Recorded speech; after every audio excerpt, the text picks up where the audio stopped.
everybody, Converted Man here. Can you prove the God's existence without using the Bible by Apologetics Friday with comments turned off because it's YouTube for kids? And their arguments are going to be beginning of the universe, fine-tuned universe, more argument, and then Romans 1:20, even though she said she was going to do it without the Bible. There's a Bible quote anyways. Yes. Why bother with a video where the comments are turned off? I don't know. Why not? So these are old, broken, tired arguments, but there's no new arguments, so might as well go over the old ones and just explain how wrong they are again. Here we go. Hey everybody, welcome to another Friday, another Apologetics Friday, and I'm so excited to be with you all again. And we're just going to hop into it. This week's topic is, can you prove God's existence without using the Bible? Which God? I guess which Bible also? Which version of which Bible? Which? I mean, just assuming that people know automatically what God you're talking about. Oh well. Joe's very excited, and I mean, it's something that I had never really looked into before, so that was awesome. So I'm learning along with you guys on this one and a lot of them. But I think it's especially important to look into it, especially if you're going to have a conversation with somebody who doesn't believe that the Bible is true or credible. And we can do that in another video if you want. But it's an awesome, just. I'd love to, leave feedback, but your comments are turned off on every video. You have no way to contact you on your about page. There's just literally nothing here to interact with you. So how would you know what we want? Well, whatever. Thing to look into and to know if you're going to have that conversation, or if anybody Oh, is wait. curious and they're watching this right now. Maybe it's YouTube learn. for kids because she's young? Is that it? Like, I don't know. Whatever. So let's learn together. And we're just going to hop right into it. First thing I want to talk about is the beginning of the universe. And there we go. Okay, so cosmologists do not have any agreement about whether there is a beginning of the universe. Big Bang cosmology does not talk about that. That is actually a misnomer, a misconception, a misunderstanding of Big Bang cosmology. You say, well, but look, the picture, there's a start to it. No, when you can't even get to the T1 points, like T.07 or something like that when math starts breaking down. Maybe it's even sooner than that or whatever, but we don't know is the actual answer. Scientists do not know and do not say that there's a beginning of the universe. This is wholly a claim made by apologists, broadly speaking, and or theists. Scientists don't really say this. That's it's just there isn't anything that supports this notion that I'm aware of. If there was, you could point to a peer-reviewed published paper. Here, look, here's the beginning of the universe. Here's the scientist that said there's a beginning of the universe. There you go. Here's who studied that, and they looked at it, and nobody's been able to debunk them yet. There you go. Nothing. So, until the apologist has the scientific backing to support that there's an actual beginning of the universe, this is a non-starter. And because we're dealing with observable reality, then we're strictly in the field of science, not philosophy. The theist, the apologist, broadly speaking, wants to make the argument in a philosophical sense and stay away from science because science is not on their side of this. But anyways, we're going to pretend that there's a beginning of the universe, even though we don't know that there's a beginning of the universe. Sure, why not? Now, most people, including some of the most famous and smartest and well known scientists and atheists, including, of course, theologians also, believe that there is a beginning to the universe, whether that is through the Big Bang or through some sort of like cosmic explosion, or whether it was created by someone or something. And How about some names? That'd be nice. Citations? You don't have any at all in your description. You said that this is something that people do. Really? Who? Do you want to support that at all? No, just say it. Okay, yeah, whatever.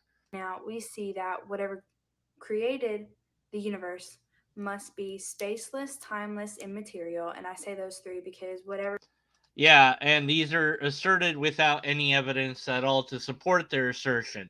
This is the apologetic go to. It must be these things that made the universe.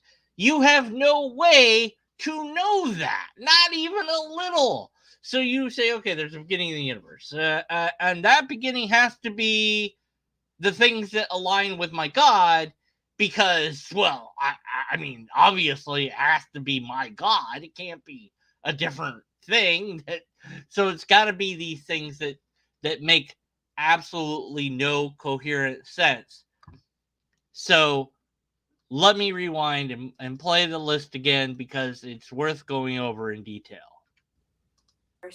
Must be spaceless, timeless, immaterial. And I say those three. So spaceless, timeless, immaterial. So spaceless. So space is, we're not talking about outer space or the universe, right? We're space is a dimension, if you will, of of where things can occupy. It is it is where things are. And if there is no space, then there is no place to have a thing at all. So you have literally made whatever it is have nowhere to be. That's what it would be to be spaceless. It's without any place to be. Timeless. Okay, now there's no when for it to be, because time is necessary for anything to precede anything else. So God cannot think of anything if there is no time. It could not have any thought at all because one thought has to precede another thought. And in order for that to happen, there has to be a moment where there was thought one and then thought two. So that means there must be time of some sort. But now, well, there is no time, so there's no when for it to be. Uh, Immaterial, just really another way of saying everything that we know about is material. Pretty much, I guess you could say energy is the sum total of material. Uh, to say that it's immaterial is to simply remove it from all known categories completely. So it's nowhere, no when, and it's nothing. So I agree that, yeah, that would be what God is. Nothing. It wouldn't be a thing. It's not a thing. Actually, I wouldn't agree with that. That's what God is, because I actually think that God's a concept in the brain, and that is grounded in physical properties. So God is a thing in space and time. Your version of God that you got from Apologetics, which is you're just quoting from some web page that says this stuff, asserts these things with no argumentation at all. We could use, of course, Hitchens' razor. We could go with that. Was asserted without evidence, can be dismissed without evidence. I'd rather say there's no argument for these points, and if you had an argument, that'd be interesting to analyze. But the problem is the points are incoherent, anyways. You've made the thing nowhere and no when and made out of nothing. So it literally no longer exists. Because whatever created these things must be outside of it already. It doesn't just spur from something else. Whatever like created it has to be outside of space, outside of time, outside of matter itself in order. Why? Why does it have to be outside of anything? This is very bizarre sort of thing. This just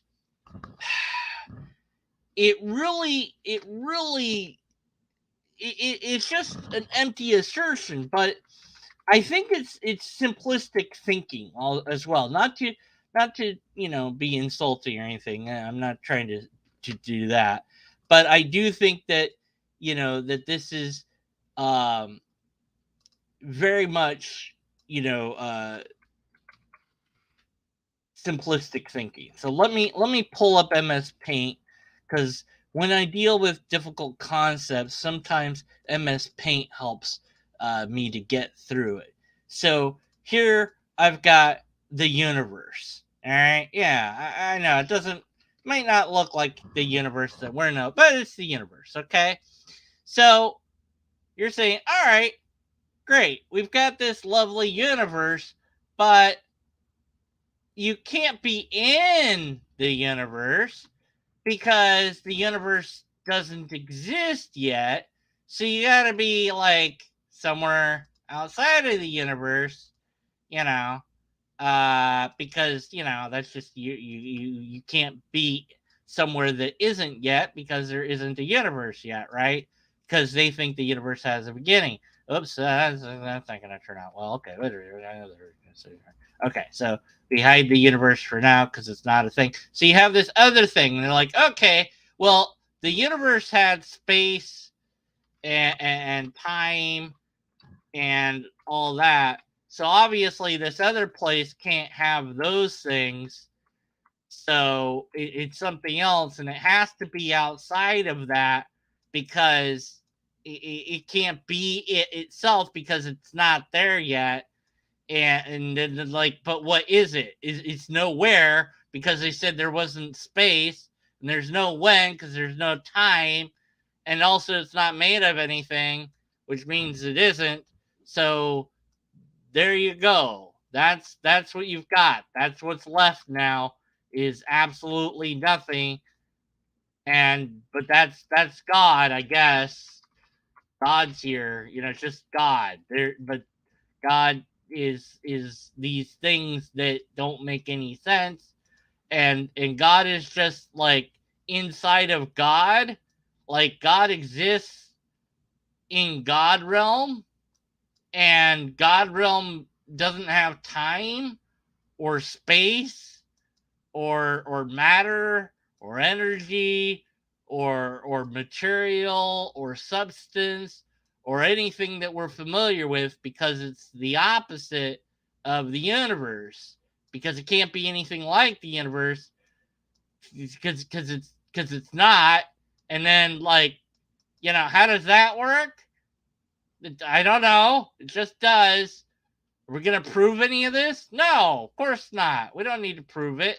We just assert it. Thanks, MS Paint.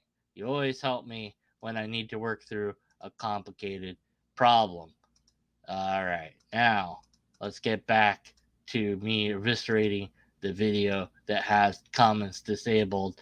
And I guess, like, yeah, I guess she's young. I don't know. I can't tell what people's ages are anymore. I can't tell anything. Yeah, does it annoy anybody else that part of that door is red? Is that just me?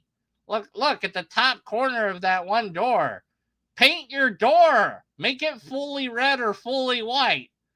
Anyway, all right. In order to like come above it and create it.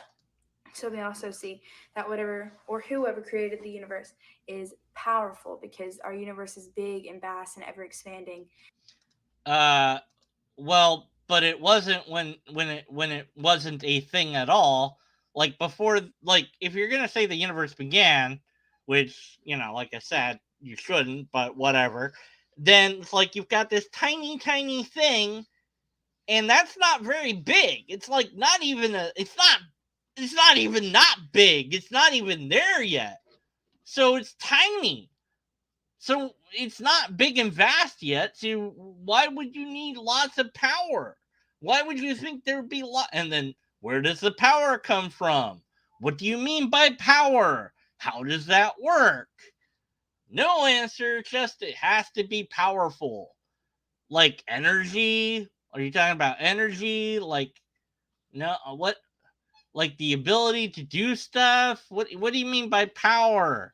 Just just you know, uh, what?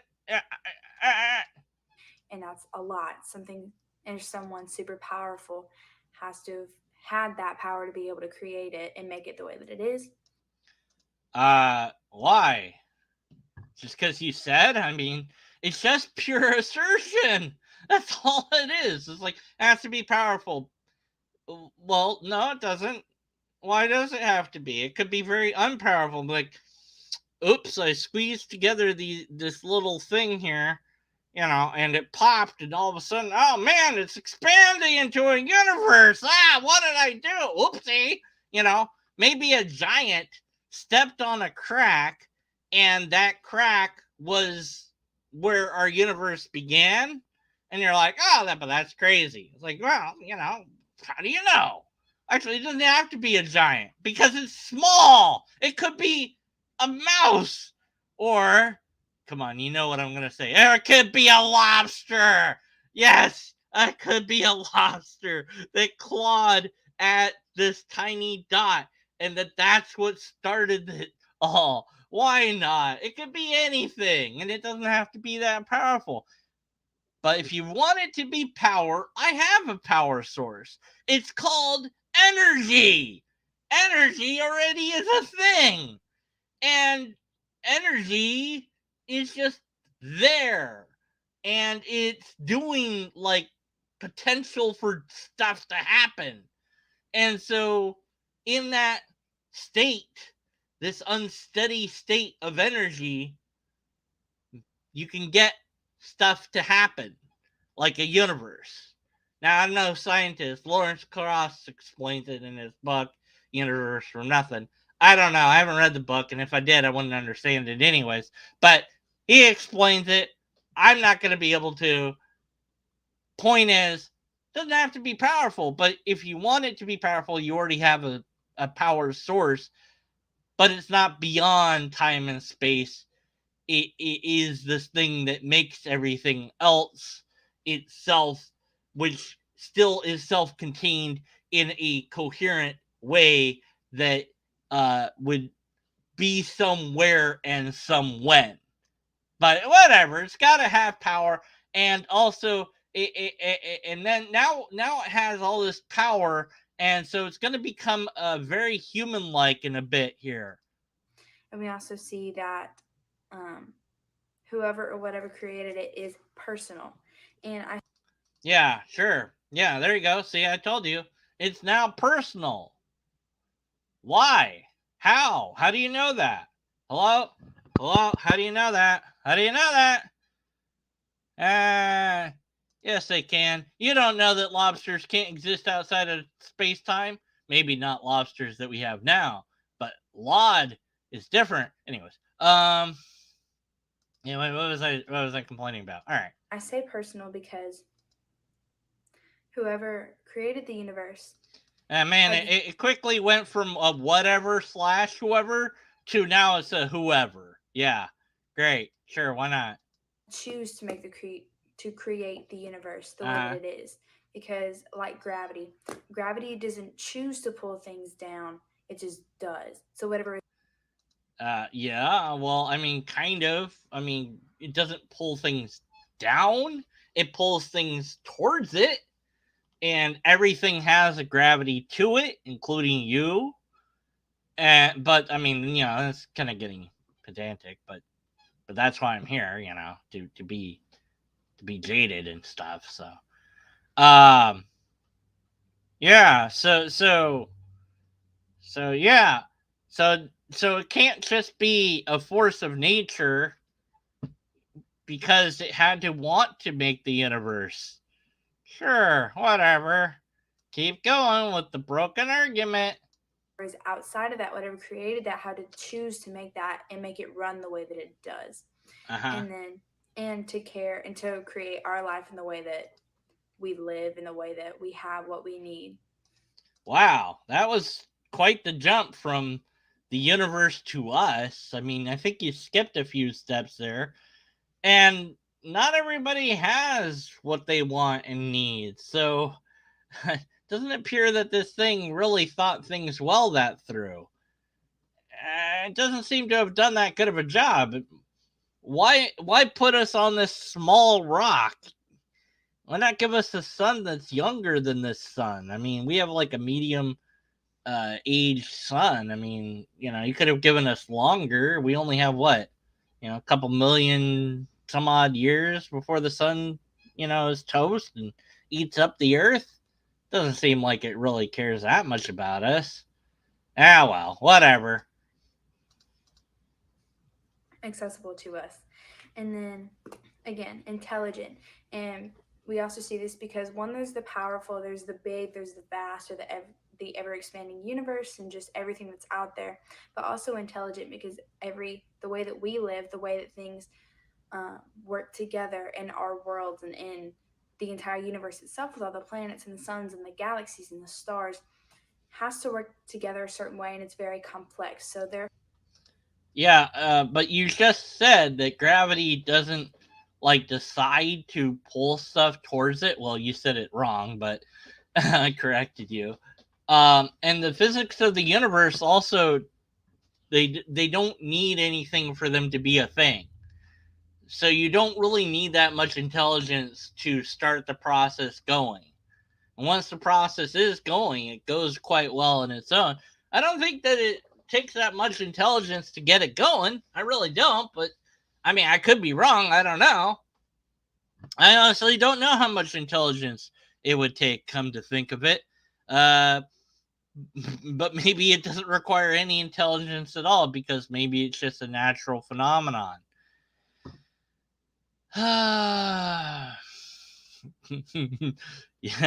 yeah, it's called apologetics. That's what did it.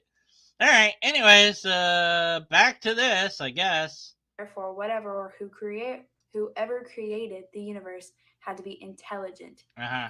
Sure. And way more intelligent than we are because we're still discovering and learning all these things. I mean, yeah, whatever. And so one example that I wanted to use to kind of illustrate this is I have like this bed back here. Mm-hmm. So the bed frame, whenever I first got it, I had to put it together. I had to. Oh, jeez. No, please don't. No, do not use the bed maker analogy. Stop. No.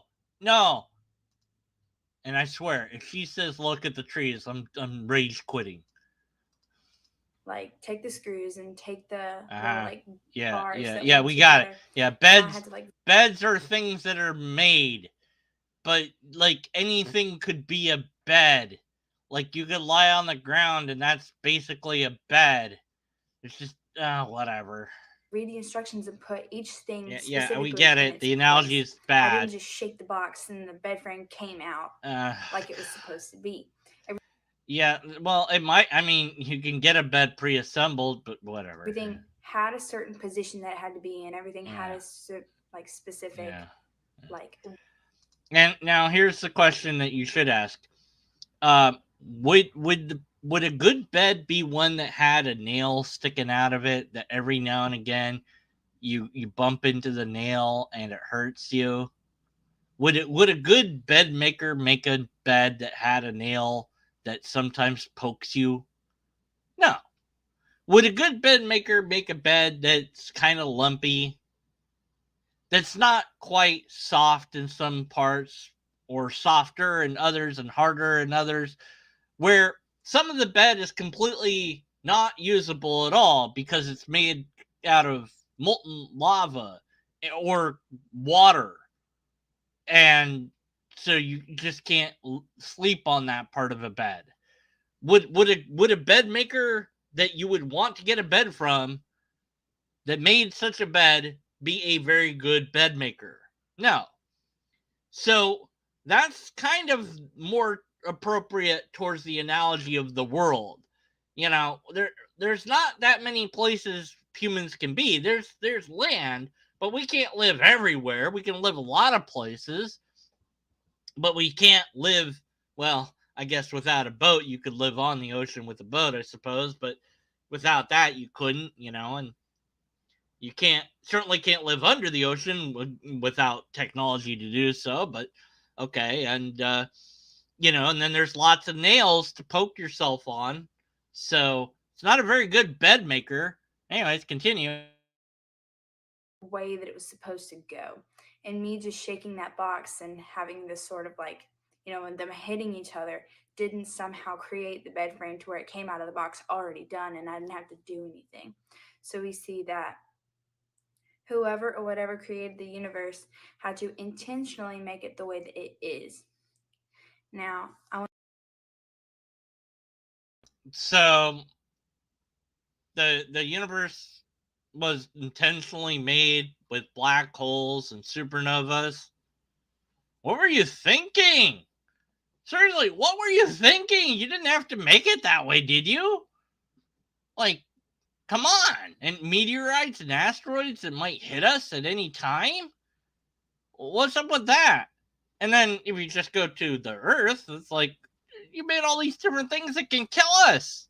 And you made us mortal. Why did you do that? What were you thinking? Oh, well, whatever. to move on from this and talk about the fine tuning of the universe Which because we're kind there of going like with isn't. this universe Yeah. argument, the beginning of it, Yeah. and then kind of like how it Yeah. became to be and how it is Mm, now. right. And Yeah. basically, the fine tuning of the universe just means that any small changes to the constants of nature would have resulted in a universe incapable of supporting life or just a universe that didn't exist at all. And where do you get this idea from? I keep asking apologists where they get this idea from, and I've not gotten an answer. It's not a scientific thing. Like, the fine tuning thing isn't what they think it is, and they'll never cite their source on where they're getting this from. It's just a talking point. Fine tuning, it could be different to vast degrees and still have life, and it might be completely different and have life, but just not our type of life. So there really isn't any fine tuning. Life develops in a universe that permits it, and that's why we find life in this universe. But we don't know what it would be like if things were different because things aren't different.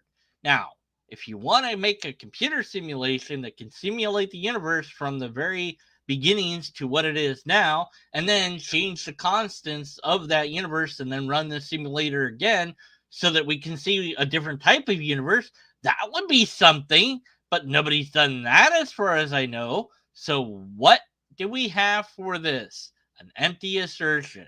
That's it. Fine tuning isn't a thing until you can show that it's a thing, and nobody has shown that it's a thing, as far as I know.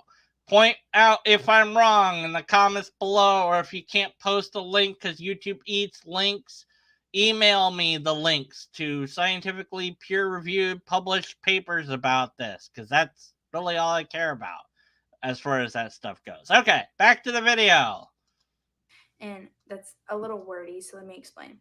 Yeah, no, So basically, please. what it's saying is that if there was any small thing that changed, even if it was imperceptible to us, it would result in us not existing or the Nope. world not being able to function or support life. No, at And a least, couple of ah, specific examples of as we this know it, so. is one common one is the distance to the sun. So our Yeah, planet this Earth is wrong. is not so close to the sun that we Yeah. burn up, and it's Uh-huh. not so far away from the sun that we freeze. Yeah, we could be where Mars is, we would be fine.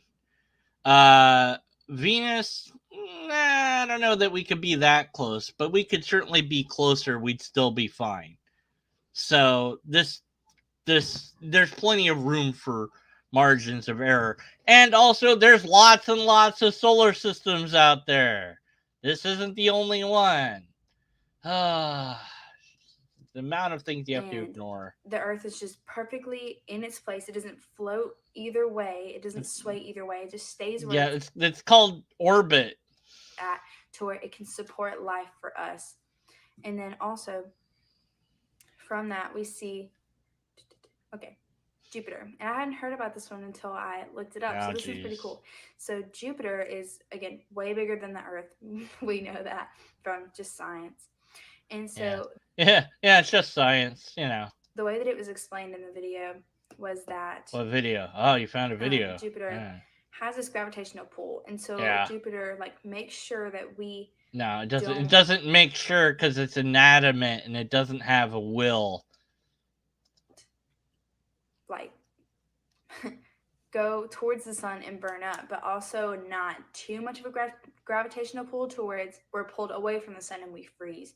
And then again, also Jupiter is able to kind of pull in those like asteroids and Not all of them, meteors and things so that they don't hit us and therefore except for when it did hit and killed the dinosaurs. But whatever. destroy our planet as it is, which is really cool.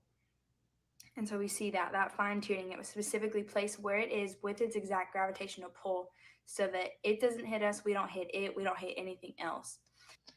I mean, I don't think that we would need Jupiter to be where we are and maintain orbit. But I don't know. I don't know what video you watched to tell you all these stuff. Would have been nice for you to link the video that you used, and that But yeah, whatever, sure. And one last example that I found in here is our placement of our solar system inside the universe. What about it? So we have or our galaxy. So we have the Milky Way galaxy, and it has those spiral arms. If you look at a picture of it, it's just like this white, and then it just kind of like spins and it spirals. Yeah. And the way that this was also explained in the video was that What video? Our solar system is not placed on one of those white spiral arms. We're not within that. We are within like one of the darker parts. We are between those arms. Because if we were within the spiral arms, we would get hit by stuff. We would be too close to certain things to where life couldn't be sustained. And again, just like to sum up this whole point, we our Earth, our planet, our solar system is specifically placed where it is so that life can be sustained. And if a fraction of it is different, we would cease to exist. Wow. I mean, that's a lot of reaching. It's so much reaching. Your arms are gonna get tired from all the reaching that you're doing. So our galaxy is in just the right spot on top of everything else. Yeah, you can't work a probability backwards. Exactly. Look, there's plenty of other solar systems and galaxies out there, so one of them was bound to land in a good spot. But also, there is the fact that the Milky Way is going to eventually crash into the Andromeda galaxy. So, sure, it's a few, million years away, but still, it's going to happen. So, that's going to be the end of the Milky Way. Now, before that happens, the sun will have become big enough to eat the Earth. So, it won't really matter to us because we're gone, and unless we got the heck out of Earth and maybe out of the solar system. But regardless, we're pretty much screwed at that point. So at some point, life won't be sustainable on Earth. That's not a very good design. Oh well, whatever. Just ignore that. And it continues like that, and it has been like that from the beginning of creation, which is like you take a step back and you're like, oh, that. Well, first of all, you're assuming creation. Second of all, no, it hasn't been that way since the very start, because that's not how Earth formed. it didn't form the way that it is today at all. Like you do know like how the earth formed, right? Like, did you look at that science stuff to learn about that? Maybe might have been a good idea. I'm just saying, like, it might be an idea. Yeah, let's see. Uh oh man. Yeah, 5 billion years the Andromeda galaxy will collide with our Milky Way. There you go. Yeah, 5 billion years. Yeah. I mean, yeah, still, but what was I saying? I don't know. Back to the video. That is just, that's awesome. Because to Yeah. me, that's just, I don't know, we're just so small and insignificant, and there's so many other things around us. But whenever you realize how much really goes into play and how much like the things around us have to work the way that they do in order for us to still exist, it's like it's harder to believe that there isn't a God that there is. Am I? Oh God, we went there, did you? Oh man, it's not that hard actually to not believe in God. Um, well, first of all, what the bleep is God? That's I don't know that I guess I would start there, but everything that I or you or anyone can observe can be explained to some extent, maybe to a full extent, maybe not, with the scientific methodology and logical methods and reason. They're the way that reality is impressive, no doubt. It's amazing, it's interesting, it's complicated, and I don't need to add more to it for it to be cooler than it already is. I think about mortality. I think about, you know, what what would it be like to be a god? What would that be like? I have fantasies and dreams and I make up stories, but we have to be able to say it's just a story at the end of the day. When you fall into that fantasy realm, and I hate to do that because I know it's kind of a meme that of saying God's just this fantasy and fairy tale, but this apologetic makes God into a fairy tale. If there was an actual God, it could not be this God of apologetics, because this God isn't even a thing at all. And it's defined into non existence by the apologists themselves, leaving me with, well, still stuff to complain about, but it's like you already did my job for me. You've described God into non existence. If there was a thing that's out there, um, it's not going to have the non properties that you've assigned to it. It's going to have coherent properties. It's going to function in a way. We've never seen a mind without a brain of some sort, or with some sort of physical thing to back it up. So, for the being to have a thinking process, it has to have something that allows it to do that. So it can't not be at some level physical. Maybe it's made out of energy, and the energy is connected in such a way to form neural patterns or a neural network or something. I, I suppose if there was pressure to do that on the energy strands, that again, but that would be, it would form from a natural occurrence. It wouldn't be not natural, and there would be time there, and there would be space there. The entity would have an origin of some sort, and perhaps be the result of its own version of evolution. And it having, quote, power, quote, doesn't explain anything because all you've done is say magic at that point. If it had a mind, it could conduct experiments and whatever and tamper with things, maybe it did that. Now, it's all too maybe for me. It's all too in the what if category.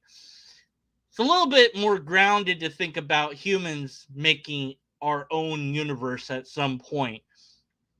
And whether or not we would is another story, but could we? Maybe we could. I don't, I mean, we're learning new stuff all the time, smashing things together and figuring out like what's going on. And, neutrinos are a thing, and all these different experiments that we do. Could we make our own universe or a pocket universe? And of course we've made simulated smaller universes in virtual reality, in the sense of computer programs and things like that. Um, they're not nearly as complex as the actual reality because the computing power that would be required to run a simulation where dirt has the properties in it that our actual dirt has would be trillions and trillions of bytes. And you just don't program that way. There's no reason to make dirt in a game have all the properties that dirt in real life does, unless that's the entire program, and it would be the entire program. You couldn't really attach much more to it without running out of memory rather quickly. And then on top of that, you have grass and the properties of grass and photosynthesis and all those things. It's a lot. So the simulation it has to be very simple and not complex. So we're not there yet, but we don't need to be to make our own universe in that sense. It's just a simpler version of it. So we are the gods of that simulation. And if we could make artificial intelligence that would be self aware inside of it, then we would effectively become the god of that being that we created. But we could also tell it everything that it might want to know about us, and there would be no reason to hide from it. And also, there'd be no reason to create a universe such as this that's insanely complicated when a much simpler one would do the trick. But anyways, I'm getting off into hypotheticals, and we're here to point out the problems of the argument, which I guess I did by doing that. But whatever, come back. My opinion. So from that, keep calming. Goodness. Point 3, the moral argument. And from this, we see good. that, okay, we know, like, as humans, we say that murder is wrong. We say that stealing is wrong. We say that cheating is wrong, whether that's in a relationship, whether that's, like, on some sort of, like, test or something bigger than that. Well, not everybody says that those things are wrong. It's kind of a problem. Plus, even if they say they're wrong, people still do them. So why is that? And we all agree on that, and we punish. No, not everybody does agree on that. Those who do those things. No, we don't punish all those things. We punish some of those things, but not others. Laws change with society. Either by the law or by, like, jail or anything like that. And so if we did not have a God who sets the standard for us, someone who is outside of our, like, time, space, everything, who set that standard for us, who is morally perfect.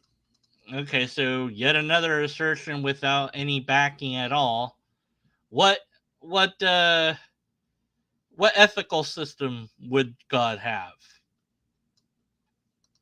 Then we wouldn't have a basis for what is right and wrong. Therefore, No, we still would. We absolutely would. See, we invented chess, and we can play chess, even though we invented it. So absolutely, we have a pretty darn rigorous standard of rules to agree to play chess, and in the same way, we can think of morals in that way. Now, you might say, well, but the rules are ultimately arbitrary. Well, yeah, sure, but you have to pick something to ground the rules on. So, of all the things that I could pick, I pick harm as being something to avoid.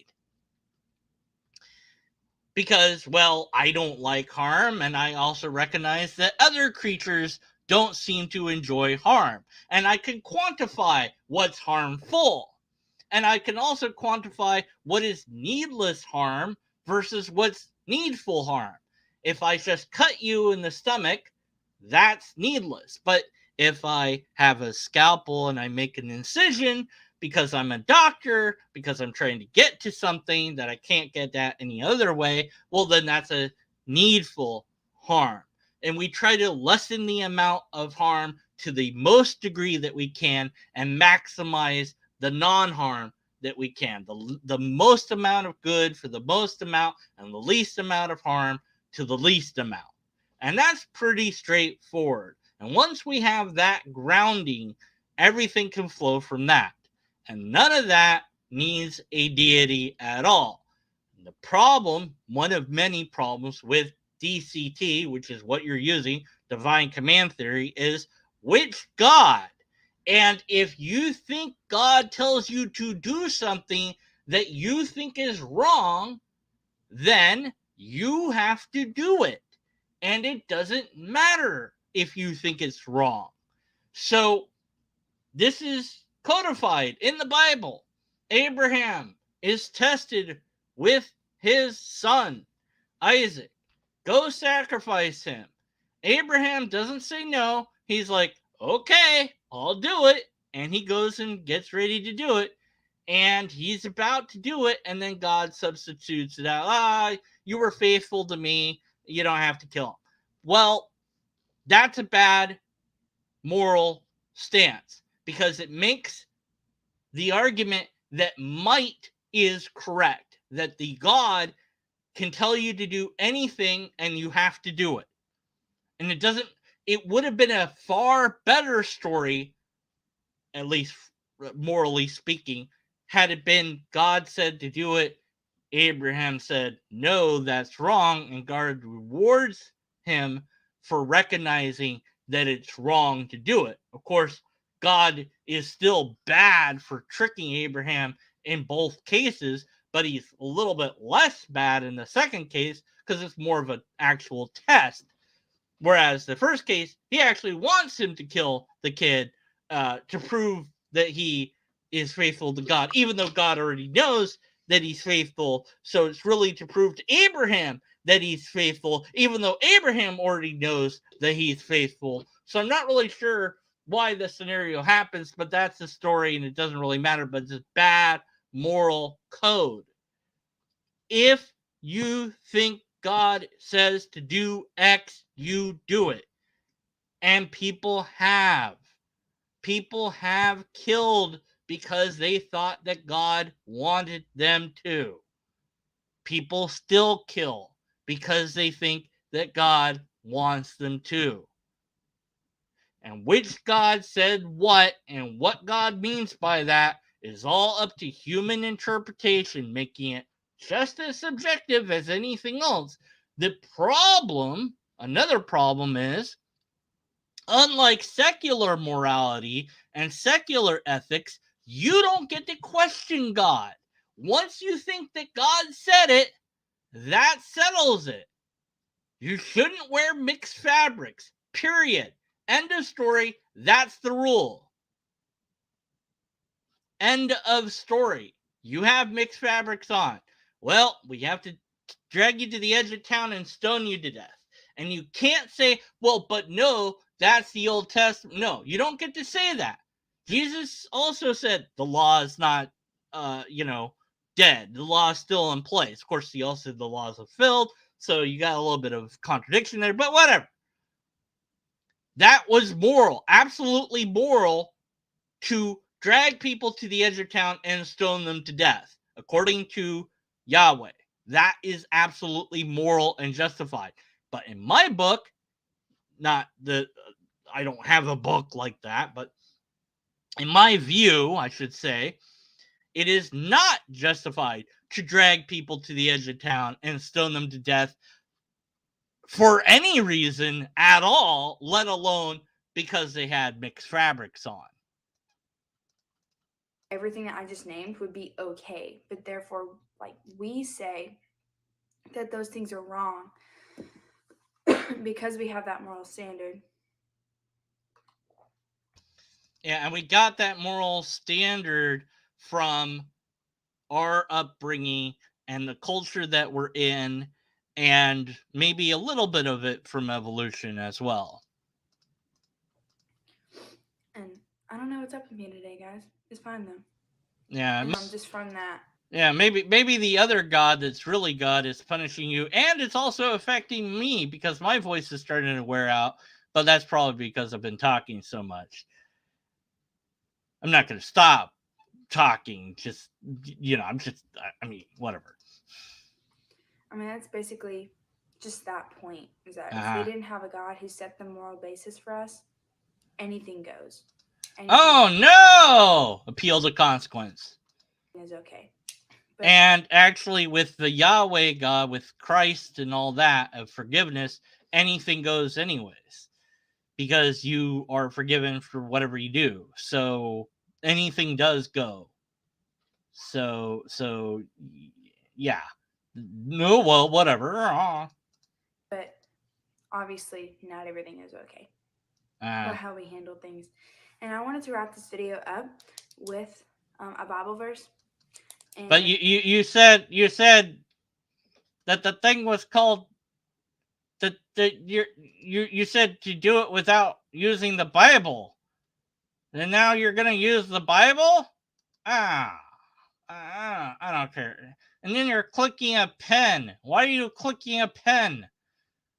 Of course, you're like, you said you're gonna prove the existence of God without the Bible. Yeah, I did say that. Through those 3 points, but I still want to throw it in here at the end. So nah, I don't care. I think I'm done. I mean, I don't want to hear you quote the Bible. I want you to paint the rest of your door red or white. Pick a color. I would love to comment on this and tell you how wrong you are, but once again, comments are off. Not just on this video, but every video she has. And then, like, on the about section, there's nothing there. Just here. This is all of them. This is, I mean, that's all the videos. It's just, yeah. Oh, evolution and what to do when your faith gets shaky. Let's just downvote that video just for the heck of it. Not that downvoting matters anymore. Thanks a lot, YouTube. Let's just get rid of that. Anyways, why did I cover this? I don't know. It's just something to do. It's a thing to do. I mean, we know it's wrong. We know it's wrong. We know she's not going to listen. She doesn't want to listen. That's why the comments are off.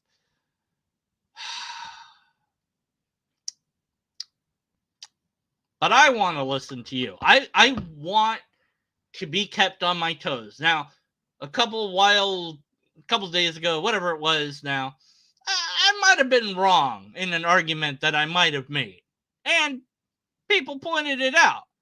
And I'm like, no, I can't be wrong. And then I'm like, oh, I know I am wrong. And then I admitted it. And I want people to keep pointing out when and if I'm wrong, even though it irritates me because I rely upon that. And I should also point out when you're wrong, and so that we can help each other to not be wrong as much. And maybe we'll learn a little bit more. But the only way to do that is be, well, reasonable and skeptical and all that. And that takes energy and time and effort. And it's not easy, It can be hard. It's hard to be right all the time. I mean, it's hard to be, well, I mean, it's not always hard. Sometimes it's easy. Where was I? Anyway, so hope you enjoyed it. Leave a comment once this is a video, which will be pretty soon here because I'm gonna hit the button. And I don't know. Maybe give me an idea for what to do next time, and or just I don't know. Write whatever you want. I don't know. It doesn't matter. I'm gonna hit the button now. I'm hitting the button. Yeah.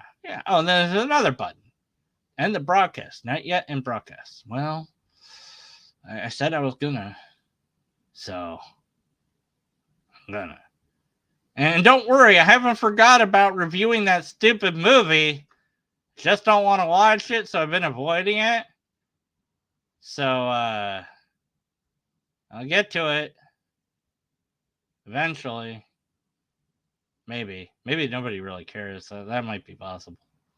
I said I was gonna do it though, so I'm gonna do it.